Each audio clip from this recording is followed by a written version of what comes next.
Matthieu, chapitre 19. Lorsque Jésus eut fini de prononcer ces paroles, il quitta la Galilée et alla dans le territoire de la Judée, de l'autre côté du Jourdain. De grandes foules le suivirent, et là il guérit les malades. Les pharisiens l'abordèrent et, pour lui tendre un piège, ils lui dirent: Est-il permis à un homme de divorcer de sa femme pour n'importe quel motif? Il répondit: N'avez-vous pas lu que le Créateur, au commencement, a fait l'homme et la femme et qu'il a dit: C'est pourquoi l'homme quittera son père et sa mère et s'attachera à sa femme, et les deux ne feront qu'un. Ainsi, ils ne sont plus deux mais ne font qu'un. Que l'homme ne sépare donc pas ce que Dieu a uni. Pourquoi donc, lui dirent-ils, Moïse a-t-il prescrit de donner une lettre de divorce à la femme lorsqu'on la renvoie? Il leur répondit: C'est à cause de la dureté de votre cœur que Moïse vous a permis de divorcer de vos femmes. Au commencement, ce n'était pas le cas. Mais je vous le dis, celui qui renvoie sa femme, sauf pour cause d'infidélité, et qui en épouse une autre commet un adultère. Et celui qui épouse une femme divorcée commet un adultère. Ses disciples lui dirent: Si telle est la condition de l'homme vis-à-vis de la femme, il vaut mieux ne pas se marier. Il leur répondit: Tous ne comprennent pas cette parole, mais seulement ceux à qui cela est donné. En effet, il y a des eunuques qui le sont dès le ventre de leur mère, d'autres le sont devenus par les hommes, et il y en a qui se sont fait eux-mêmes eunuques à cause du royaume des cieux. Que celui qui peut comprendre comprenne. Alors des gens lui amenèrent des petits enfants afin qu'il pose les mains sur eux et prie pour eux. Mais les disciples leur firent des reproches.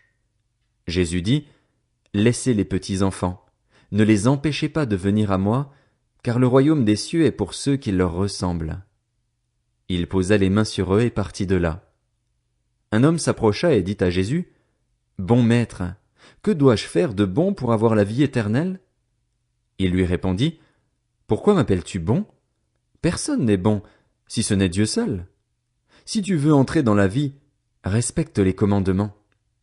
Lesquels? Lui dit-il. Et Jésus répondit: Tu ne commettras pas de meurtre. Tu ne commettras pas d'adultère. Tu ne commettras pas de vol. Tu ne porteras pas de faux témoignages. Honore ton père et ta mère, et tu aimeras ton prochain comme toi-même. Le jeune homme lui dit: J'ai respecté tous ces commandements dès ma jeunesse. Que me manque-t-il encore?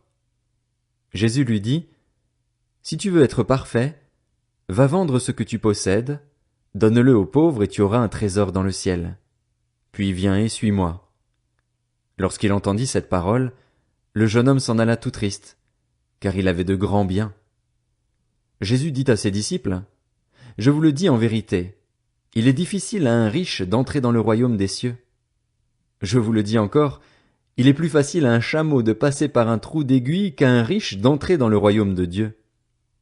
Quand les disciples entendirent cela, ils furent très étonnés et dirent: Qui peut donc être sauvé? Jésus les regarda et leur dit: Aux hommes cela est impossible, mais à Dieu tout est possible. Pierre prit alors la parole et dit: Voici, nous avons tout quitté et nous t'avons suivi. Que se passera-t-il pour nous?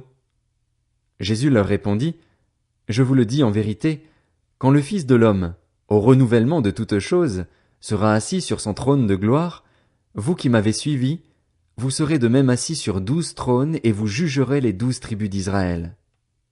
Et toute personne qui aura quitté à cause de moi ses maisons ou ses frères, ses sœurs, son père, sa mère, sa femme, ses enfants ou ses terres, recevra le centuple et héritera de la vie éternelle. Bien des premiers seront les derniers et bien des derniers seront les premiers.